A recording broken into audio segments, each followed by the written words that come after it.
Audio Jungle. Audio Jungle. Audio Jungle.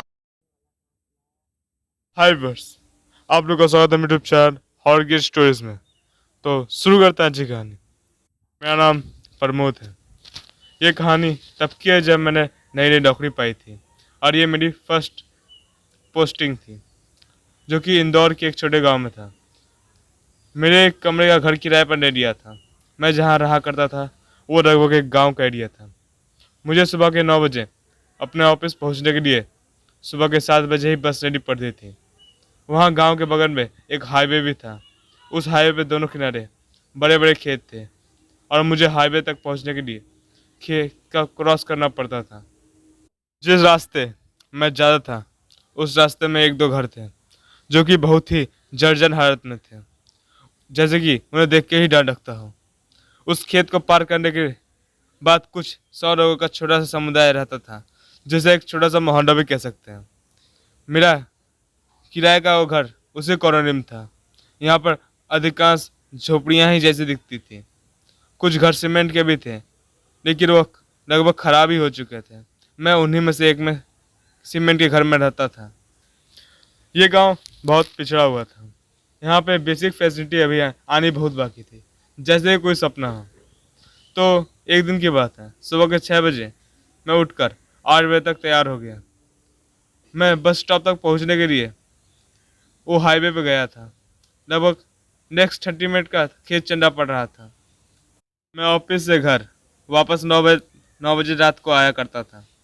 हर दिन मुझे अपने घर वापस आने के लिए बड़ा सा खेत को क्रॉस करना पड़ता था। उस रास्ते में एक छोटी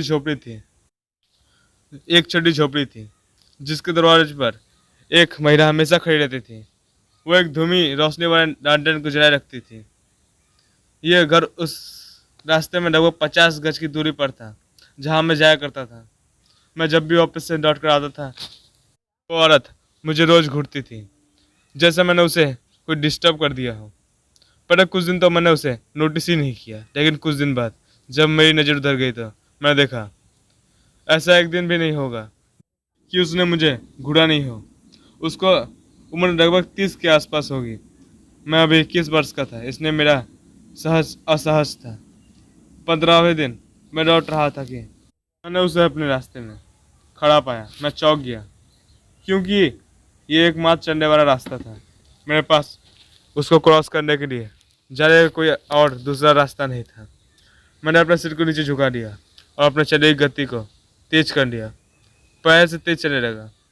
मैं उसे क्रॉस करने के लिए थोड़ा ही आगे बढ़ा था कि तभी अचानक उसने कहा, जरा रुकिए, कृपया रुकिए। मैं रुक गया। वो, क्या आप मेरे पिता को ये दे सकते हैं? उसने मुझे एक छोटा प्लास्टिक का बैग दिया। मैंने कहा, लेकिन मैं तुम्हारे पिता को नहीं जानता। क्या आप बरगद के पेड़ के नीचे वाले घर में रहते हैं जिसकी एक खिड़की टूटी है? उसने कहा। मैं, हाँ मैंने वहीं रहता हूँ, लेकिन आप कैसे जानती हो? मैं नहीं जानती, मेरे पिताजी मुझे बताया है। अच्छा ये सब छोड़िए, कृपया ये करके इस अचार को लेकर आज रात खाने के टाइम मेरे पिताजी को जरूर देते हैं। उन्होंने बताया कि कल का भोजन उनको बिल्कुल भी पसंद नहीं है। उसको हद के साथ कहा, आर यू सीरियस? मुझे उम्मीद है कि आपको पता ही होगा कि मैं अकेला रहता हूँ, और कल रात के खाने में मैंने किसी व्यक्ति को नहीं बुलाया था, उसके पिता को भी नहीं। वो, ओह सच में? तो जरा मुझे बताइए, मुझे कैसे पता चला कि आपने कल रात को खाने में आपने कल रात को दाल चावल चोखा खाया था? ये सुनकर मेरा पूरा शरीर सुन्न हो गया। कहा, क्योंकि मैं कल रात को वही चीज़ खाई थी।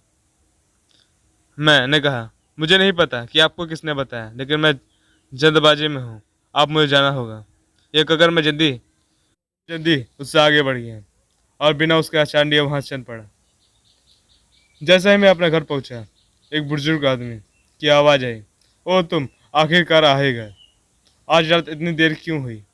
घर का दरवाजा बंद नहीं किया और घर के मेन गेट पर ही खड़ा एक 70 साल का आदमी मुझसे सवाल किया। मैं जितना जोर से हो सका चिल्लाना शुरू कर दिया और बोला, तुम कौन हो? आपने मेरी सहमति के बिना मेरे घर में कैसे घुसे? मैं खतरनाक स्वर में वो था सहम गया। लेकिन वो शांति से मुझे पूछा, बेटे तुम ठीक तो हो ना? क्या तुम किसी चीज़ से परेशान हो? चलो अंदर चल के बात करते हैं। बिना एक शब्द बोले आसपास से कुछ लोगों को बुलाया और अपने घर में लेकर आके उस अजीब आदमी के बारे में सब कुछ बताया। ये बस सब बात सुनकर एक व्यक्ति ने मुस्कुराते हुए कहा, बेटा ऐसा लग रहा है कि आपने आज कुछ चढ़ा रखा है। आप इनके साथ कुछ हफ्तों से रह रहे हैं, ये मिस्टर चौबे हैं, और आप आज इन्हीं को सब पहचानने से इनकार कर रहे हैं। और वे सब हंसते हुए वहाँ चले गए। उन्हें लग रहा था कि जैसे मैं नशे में हूँ, लेकिन मैं नशे में नहीं था। मैं उस बुढ़े आदमी को घर में आने दिया और खुद घर से बाहर जाकर खड़ा हो गया और उसका अंदर आने का इंतजार करने लगा, क्योंकि मेरे पास उसके सिवा कोई और रास्ता नहीं था। मुझे ये जानना था कि मेरे साथ ये क्या हो रहा है। मैं अंदर ही 15 मिनट इंतजार किया, लेकिन वो बूढ़ा आदमी अंदर नहीं आया। घर की और चारों तरफ देखा, लेकिन वो वहाँ जा चुका था। मैंने फिर उन लोगों से एक एक करके घर में गया जिसको मैंने कुछ देर पहले बुलाया था। मैंने उनके दरवाजे पर नॉक किया। मैंने कहा, क्या आपने मिस्टर चौबे को कहीं देखा है? वो वहाँ कुछ देर पहले थे, लेकिन अब वहाँ चले गए। वो आदमी बोला, कौन मिस्टर चौबे? मैं कहा, आपने मुझे अभी ही 5 मिनट पहले बताया था कि वही मिस्टर चौबे जिनके साथ मैं रहता हूँ। आदमी बहुत हैरानी वाली नज़र से मुझे बोला, मुझे नहीं पता कि आप किसके बारे में बात कर रहे हैं। मैं पहली बार आज आपको देख रहा हूँ। मैं तो आपको पहचानता भी नहीं।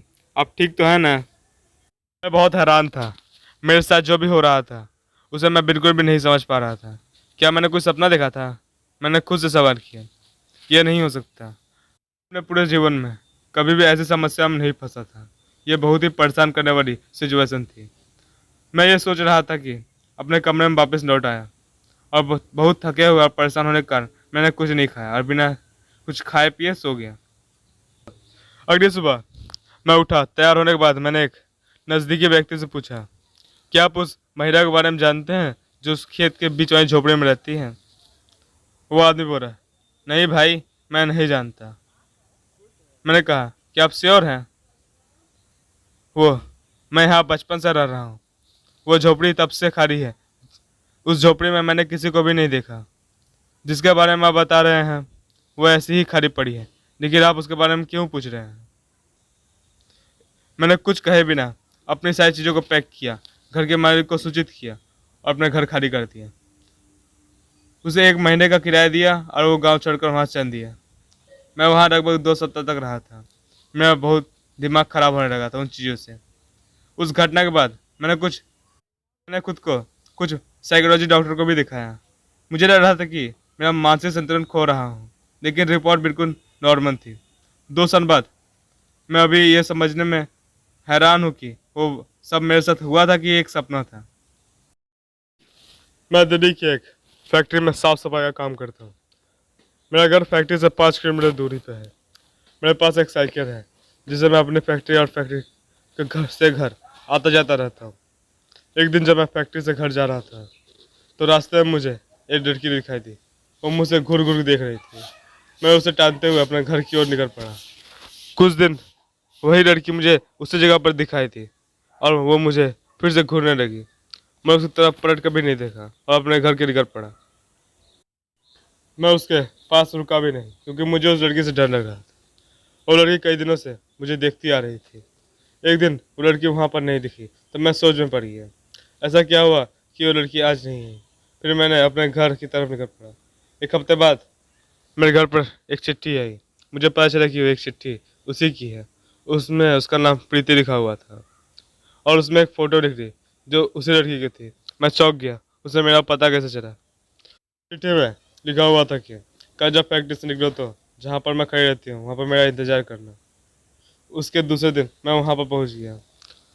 वहाँ वो लड़की नहीं खड़ी थी। मैंने काफ़ी देर इंतज़ार किया। फिर मैंने अपने घर की तरफ चल गया और तभी मुझे याद आया कि जो चिट्ठी आई थी उसमें उसका पता तो होगा ही। फिर मैं उसका पता पढ़कर उसके पते के अनुसार उसके घर उससे मिलने गया। दरवाजा खोला तो एक आदमी आया और बोला कि क्या काम है। मैंने बोला, मुझे प्रीति से मिलना है।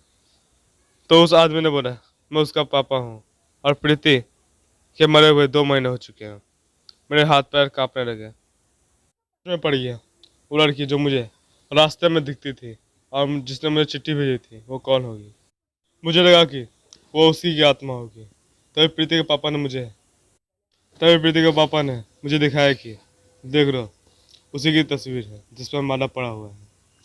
तभी मैं भागकर अपने घर पहुंचा, मैंने उस चिट्ठी को जला दिया और उसी दिन के बाद से मैंने कभी भी अनजान लोगों को मिलना और बात करना बंद कर दिया।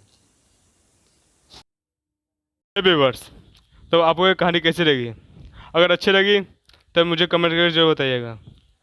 और अगर आपको अपनी कोई कहानी मुझे भेजनी है तो मेरा व्हाट्सएप नंबर नीचे है, ज़रूर भेजिएगा।